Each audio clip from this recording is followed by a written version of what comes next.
evening, and welcome to SoCal Prep Report. I'm your host, Randy Roosevelt. Do you know how lucky you are? You're sitting right in the middle of a high school basketball dynasty.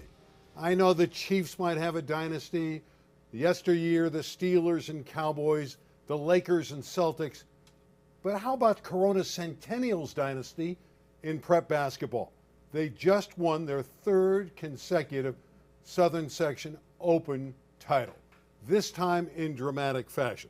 So congratulations to Corona Centennial, and congratulations to you at home. You get to enjoy a dynasty. With that in mind, we bring in Tarek Fatal of the Daily News, my cohort on the program. Tarek, it's been unbelievable what we've seen from Corona Centennial. I've always said Southern California is the hotbed, maybe the best high school basketball talent in the country, and for Corona Centennial to be at the top of that mountain for 3 straight years tells you how great of a program they've built under Coach Josh Giles. And we're going to meet Josh Giles in a little bit, but hey, it wasn't easy winning the C.I.F. Southern Section title. St. John Bosco took them right down to the wire, and if it wasn't for one magnificent play, perhaps the dynasty would have ended. Hey, you know, they say great players make great plays, and they needed one from Aaron McBride in the final moments, and it was storybook. You know, you might see movies that like, oh, you know, what a great finish and a dunk at the buzzer, and you roll your eyes, you're like, yeah, uh-huh. But that's really what happened at the Hana Center, and I'm sure we'll get a clip of that here playing soon. Yeah, it was an unbelievable play.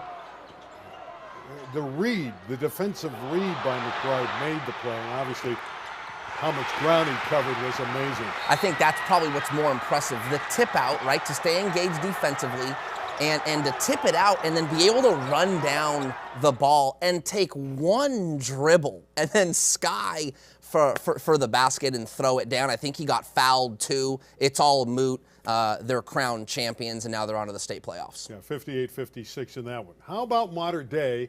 They win Division I. Now, they were down in this game. The Monarchs playing Etiwanda, but they rallied to win it, 66-53. Zach Davidson, 27 points in the winning effort for the Monarchs. And what I like here, that's 24 C.I.F. championships for the legendary Gary McKnight. Gary McKnight's one of the legends, that's for sure. And I'd be willing to bet, and I haven't spoken to him, and this is kind of speculation, but if you had to ask him, I did see him when they played Heritage Christian in the Valley, and I talked with Gary McKnight after that game. They obviously won, and I said, Gary, what's different about this team? And he said, they're so young, and I know it's not the Open, but it's a different set of challenges, because in the Open, you get a guaranteed amount of games. In Division I, you lose, you go home. So for his young team to kind of survive and advance and end up winning a C.I.F. crown, there's something probably a little more special about that team for Gary McKnight. And they're still going on the state, and we'll talk about that later in the program. All right, let's turn our attention to the City Open division. Taft and Fairfax at Pasadena City College. The Toreadors win it 64-62. That's the 4th championship for head coach Derek Taylor. Yeah, I believe it's the 6th for the program, and Derek Taylor, the long wait for a city title, hadn't won one since 2011. I know he was super excited to grab a hold of that plaque, and one of the San Fernando Valley's best high school coaches. Here it is. He's won 500. He's got 500 wins, Randy, and so this one, I know when he grabbed all, you could see his eyes. Oh, I know this one feels good. He lifts it, and the Toreadors are Open Division champs. Yeah, that was sweet. Most people at the arena thought Fairfax would win this game after knocking out Birmingham in the semifinals. Did that result surprise you? Not necessarily surprised me as much as I kind of gave Fairfax the edge. I'll give you that. Could anybody have won that game? Yes. I think Taft is kind of known for this helter-skelter, little undisciplined turnover city type ball, but they made the right plays and made the key ones down the stretch. But there might be a dynasty brewing in D1 in the city. The Grant Lancers from the East Valley, the Lancers over the Venice Gondoliers. The other Tarek, although he doesn't pronounce it Tarek. Right. What's it called? Tariq Abdul-Masih. Yeah, but it's spelled the same as yours. Yeah. He's got it going. That's 2 in a row in this division. Yeah, I think that's what I asked him after they won the championship. I asked, hey, what's sweeter, the first one in program history or the repeat? Himself, along with his best player, DJ Gaines, who scored 29 points in that game, said, oh, the repeat's sweeter, because it's the one time, maybe lightning in a bottle, but that second time, you're a perennial city section program, and so good for Grant. We knew DJ Gaines was a good player, but in the tournament and in the state, he's even better. They got a big game against Valencia, and we'll see if they win that one. That one's actually tonight. But, they're still going. They're still playing. And the Lancers, that's the one thing they haven't gotten. They haven't gotten to the C.I.F title, so maybe that's next. You know who's still going and still playing? Corona Centennial is still going. They're always going. And we want to talk to their head coach. We'll get to these girls' scores a little bit later, but we want to talk to Josh Giles at Corona Centennial. He seems to win championships every year. And it wasn't all that long ago, Tarek, when he would get to the tournament and he'd run into some powerful teams and couldn't get over the hump. But that's certainly changed as we bring the coach in now. Coach, congratulations. 3 in a row. Do you agree? It's a dynasty? I don't know if it's a dynasty just yet, but I think it's been really special the last 3 years, and we talk about it a lot, and I've said it in a lot of these interviews. You don't always necessarily need the best players, but you need the right ones, and kind of what you were just alluding to right there. We had a stretch there where we would get deep into the playoffs, and then there were certain teams we just couldn't beat. There was a couple years Sierra Canyon was just better. Mater Dei was just better. Chino Hills, they had their run and they were just better than us. And so it was always kind of like we were, the third or fourth best team in Southern California. And now these last couple years to kind of make that step to where we've been able to come through in those games it's been awesome because, it was a good 8-9 years there where you're just banging your head up against the wall and you're just coming up short. You just weren't quite good enough. I can't remember a senior class that's meant so much to a program. You got Jared McCain, he's going to Duke. Devin Williams, who's going to UCLA. And, of course, the star of the team, your heart and soul, Aaron McBride, who's going to Loyola. What has that senior group meant to the program and to you personally? They're just winners. And I think that is the greatest compliment you can give to any athlete, basketball, whatever the sport is. I'm a firm believer in that winning is a skill, and they have it, and they understand how to win a game. And, it kind of started when they were freshmen. We had a great senior leader with Paris Dawson. And that group had some seniors on it as well with some other guys that have moved on to college with Freddie Dabala and Mason Machado. They were just great senior leaders. They just worked hard and they did things right. And then when they became sophomores, we had Donovan Watkins, Anthony People. So we had 2 seniors again that were just good leaders and they did everything right. And then last year with Donovan Dent and Ramsey Huff, we just have seemed to have these seniors that have come in and they've just really bought into doing things right. And I put a lot of emphasis on seniors and senior leadership, and they've been great at it. And now the one consistent though has been these guys. And I put BJ Taylor in that mix as well with those other seniors, and they've just been, their approach every day. They come to work, they play hard, and I think what truly separates them from most high school athletes in general is they really don't care about individual success. They truly put team success first. And I think that's kind of rare, especially nowadays. Josh, you talked about that 4 or 5 year stretch where you were kind of banging your head up against the wall, and now you're the team everyone is hunting. I don't know if you're capable or anyone is. Can you explain what's more challenging, breaking through to kind of get those wins that you've always needed, or staying at the top? What has been more challenging for you? That's an awesome question. And I think this year it's been staying at the top. I think this year it's definitely been that. I would never say that the guys were bored or anything like that, because I think that could be misconstrued as people taking it as we think we're too good. And it hasn't been that, but there's been some times where it's almost been a kind of we've been there, done that type feel. And I think, when you're the third or fourth best team, you're still really, really good. You're just not as good as some of the other teams that, I gave examples of some of those teams that we weren't able to beat there for that stretch. Well, now we don't get to be anonymous. We don't just get to show up and, teams are who are we playing? Teams know when they're playing us. And we have a gigantic, X on our chest, and everybody wants to dethrone us, and as they should. I mean, if the roles were reversed, we'd be talking about it. And so just having to understand and to respect that you're not going to get anybody's C+ effort. Every time we play, we're getting somebody's A1 effort, and you have to be, you have to be prepared for that. And I don't know if we've always been able to do that this year.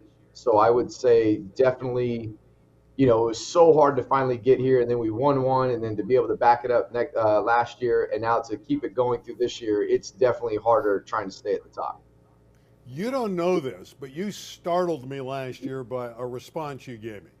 Most coaches are concerned about parents and how they get involved. But you told me last year it was the parents at Corona Centennial that were critical for you guys winning. Why are the parents at Corona Centennial so good to the program? Um, Again, I think it goes back to having the right players. And since we have the right players, I think that comes from somewhere, and I think for us, we've been very fortunate that we have over the last 3 or 4 years, we've had a collection of parents at the varsity level, especially, that they have bought in to the success of the program as well. And I'm not fielding some of these calls that you hear from other coaches where it's like, well, my son needs to score this, or he needs to shoot this many times, or he needs to play that. Like, I'm truly left alone, my staff and I, and we coach basketball, and we work as hard as we possibly can to put the kids in a position of success. But I think so many teams are torn apart at the dinner table. You know what I mean? And so I think that we've been very fortunate that we've had a group of parents that just buys into the success of the team, and it doesn't matter who gets the praise and things like that. It's just, did we win? And they seriously root for other people's kids just like they would root for their own. And I think it's a rare situation, and I hope we can hold on to it for as long as possible. But I would say that more than anything has kind of helped us along the way, because the parents have been awesome. They've been supportive. This year we traveled 29,000 miles. And it was like, hey, we're going all over the place. We're going to go try to play in these events. And, there was no pushback. There's none of that. And it's just, I feel like they understand that we're doing our best to try to put together a team that can compete with anybody, anytime, anywhere. And they've kind of just let us do that. And it's been awesome, because you hear the horror stories from other people. And, I have friends in the coaching program, and they talk about it. And it's like, we're very fortunate that we haven't had to deal with any of that. Josh, my last question for you is a little bit more off the court. It's about Jared McCain, who, Yeah. I got to ask you, he's obviously a tremendous basketball player. Seen him play plenty of times, but he's kind of a star in his own right off the court. We all kind of know it. He does the TikTok stuff, and he's kind of turned into this social media mogul. I think he's maybe one of the first athletes I would say is like kind of breaking through the high school era of NIL athlete, right? Can you kind of talk about how that becomes even more of a balance for a head coach? I'm not saying that's a bad thing, but it's certainly something you got to keep your eye on. Yeah, for sure. And there's been some discussions that we've had, whether it be with Jared and I, or with his parents, where it's discussions that I never thought we'd ever have. And it's like, you have to be mindful if there's changes to the schedule, that he might have something already lined up, and where he's going to go do something, and you mentioned NIL, and it's significant, and you can't be like, well, you can't go to that. It's so Right. you have to be, that part of it has been unique. And I think there's two other main parts, is that he does get mobbed a lot of the places that we go. And there's been a couple times this year, I'd say 2 to 3 times this year, where it was sketchy, like the amount of people that just kind of swarmed around him. So traveling with security, when we've played in all these events, we've had to have security with us, or basically one of the admins from our school, or we travel with one of the school security officers, and we've had to have them. So like our principal, our AD, they've been traveling with us a lot this year, because we need somebody that just focuses on him, because we have 14 other kids on the team. I can't just leave them and all the coaches just focus on Jared. So like, it's been great, because admin will take him and deal with the circus that surrounds him, and then we can get the other kids where they need to go. And I think that if it was any other kid, it could be an issue, like, because I've been asked, like, oh, are people jealous of him and things like that. Jared is such a great teammate that it works because of who he is. If that makes sense. He's unselfish. He had unbelievable gifts for all the guys this year at Christmas time. Like, he had boxes for everybody. I mean, he spent a lot of money on it out of his own pocket on his teammates. So I mean, buying them Jordans and things like that, and buying the guys sweat outfits and things. So he was really generous to his teammates, and I just think that his unselfishness and the person that he is, everybody knows he's a great player. He's a better person than he'll ever be a basketball player, and I think that speaks volumes to, like, his character and stuff. So I think if it was anybody else, it could be an issue, but because it's Jared and how unselfish he is and what kind of teammate he is, it works.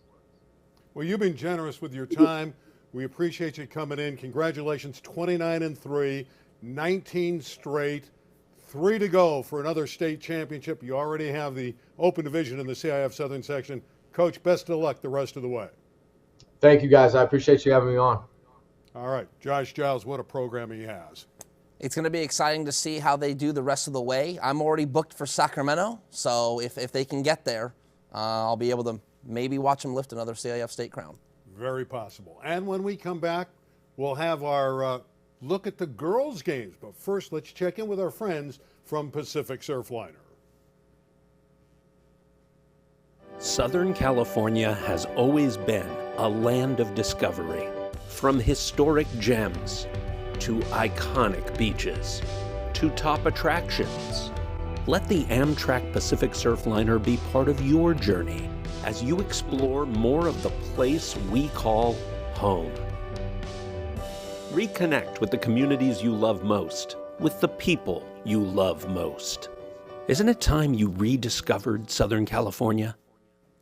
No doubt about it. Josh Giles has got a dynasty going on at Corona Centennial. You got to admit it. 3 in a row, maybe another state crown. We'll see. All right, let's talk about the ladies.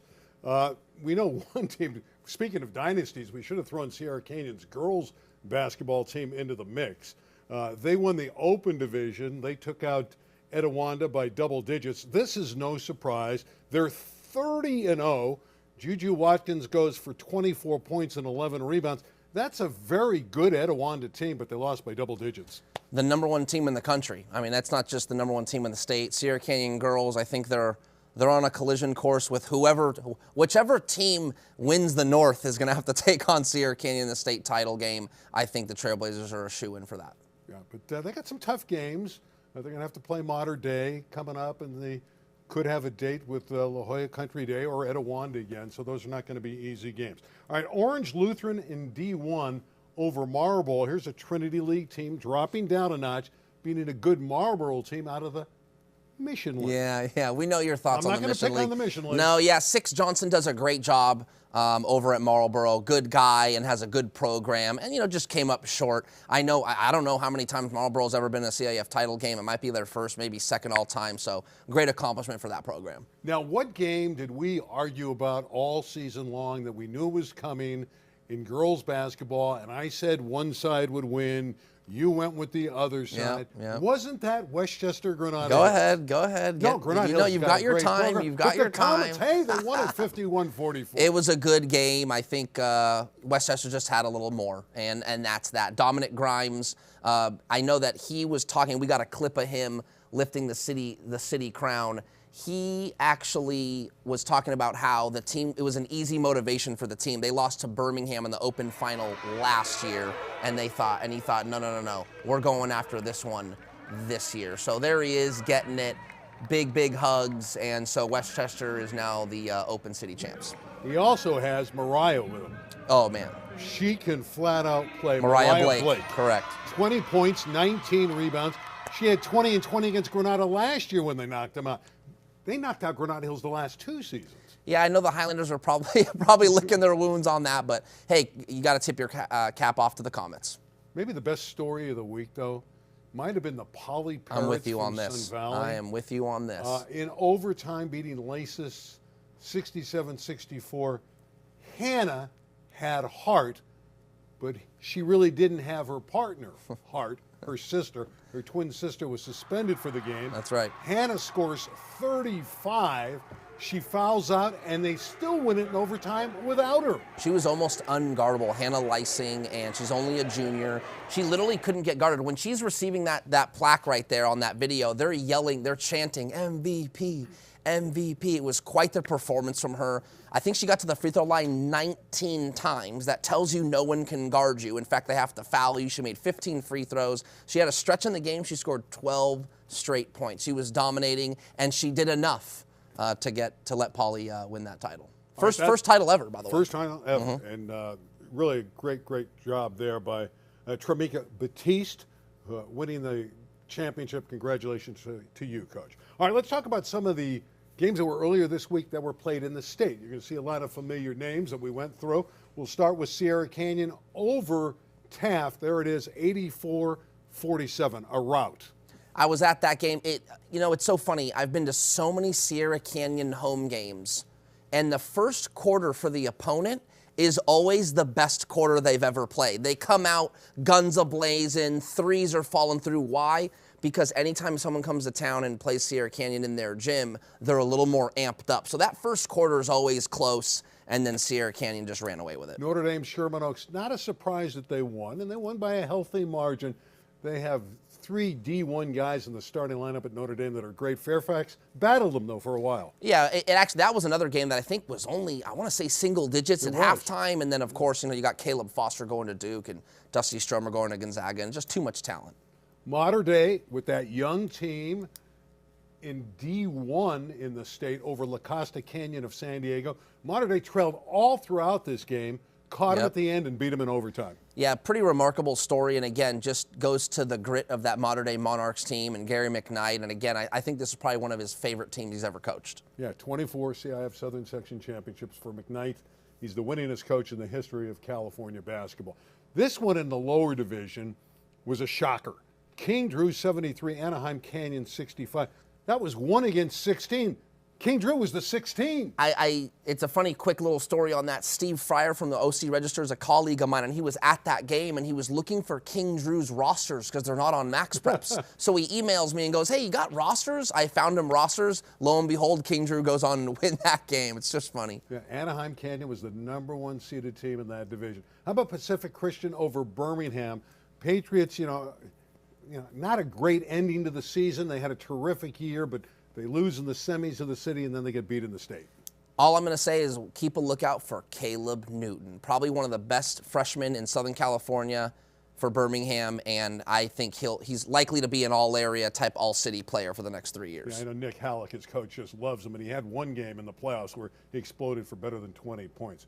Let's turn our attention to the girls. Chaminade, there you go, out of the Mission League, over Ontario Christian, 88-65. That was a 16-1. I don't know if you knew that. Ontario Christian was an open division team that got dropped down to Division I, so Chaminade goes on the road. We're here for shockers. Yeah, Chaminade goes on the road and wins that game, and they're on to they're still alive, survive in advance, as they say. Now Westchester led Orange Lutheran all night long, playing at home. You think they're going to get through it, and didn't. As you can see, Olu beat them.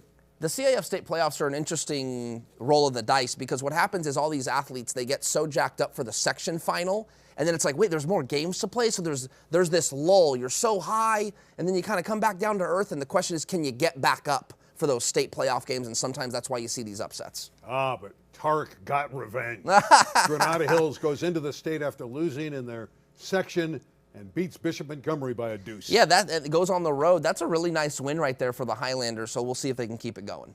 Speaking of nice, we were able somehow to find Howie Levine and some video from the former Grant coach. Now, we just noted that Grant won back-to-back championships. Well, their greatest player that's ever played at Grant is Gilbert Arenas. And somehow, we've been able to conjure up some video. I haven't seen this. So when you see it, it's going to be my first look and Tarek's first look. So, Larry, swing it into action. Let's see what we got with this Gilbert Arenas video. Oh, my word. It could be a little quirky, huh? That's grainy. Well, it's old school. Well, that's Gilbert Arenas, who went on to the NBA fame, averaged over 20 a game, 3-time NBA All-Star, 3 times NBA All-NBA. Just a great career, over 20 a game in his career. Yeah, Gilbert Arenas ended up making, he was, imagine what kind of contract Gilbert Arenas would get these days. But he was like before his time, making $100 million contracts well before they were even a thing. And why is he relevant right now? Because of his just son. Grant, his son and daughter. Oh, right. No, you're right. Azella Arenas. Yeah, the point guard for Sierra Canyon, only she's a junior. Scoring big over there. Yeah, she's really, really good. She's an integral part of that team. And what about the son? Yeah, Elijah Arenas. He's capable of scoring like 40 points in a game. I don't know how much longer he'll be at Chatsworth, but he certainly knows how to score. Well, he's going right to the pros or what? No, I just don't think he's going to be there that much longer. He'll probably transfer schools. That's what I think. All right, we got some key games coming up this weekend. Let's start with Harvard-Westlake at St. John Bosco. Obviously, two teams with terrific records, as you can see. The Wolverines, for much of the year, were #1 ranked in the state.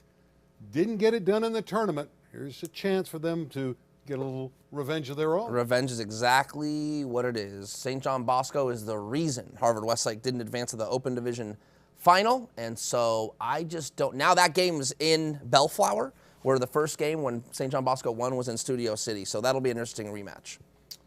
How about the next one? I like the next one. This is a good game. St. Augustine's got a lot of good guards. They're out of the San Diego area. Not going to be easy for Corona Centennial. They just knocked off West Ranch. Very talented team. So you know that they're capable. And when I was at the Hoop Hall Classic in Massachusetts, Corona Centennial was there, and so was St. Augustine. So it's going to be a really, really very capable team that's also been traveling around is what I'm trying to get at. It'll be a great game. On the girls' side, Etiwanda and La Jolla Country Day. It's a rematch. Team from San Diego. The Tories beat the Eagles the first time.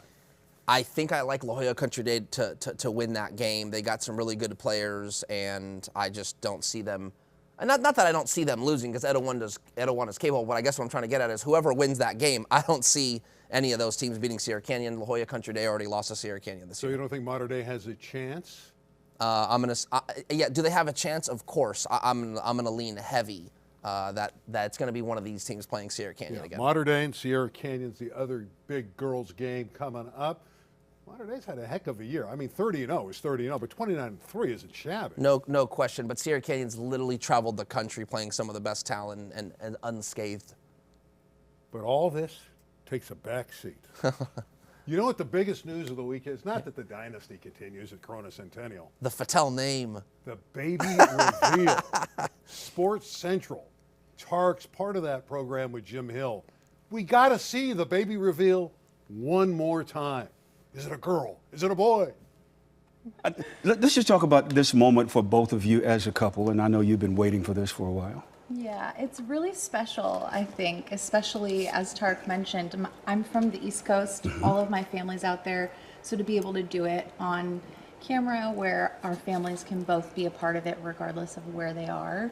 But just the fact that they're able to join us in this moment, friends and family from all over. When we find out for our first child, it's been a pretty difficult year, so we're really excited, and it just makes this moment that much more special. I hear the drum roll. You know what that means? It's going to be... I don't know. It's a girl.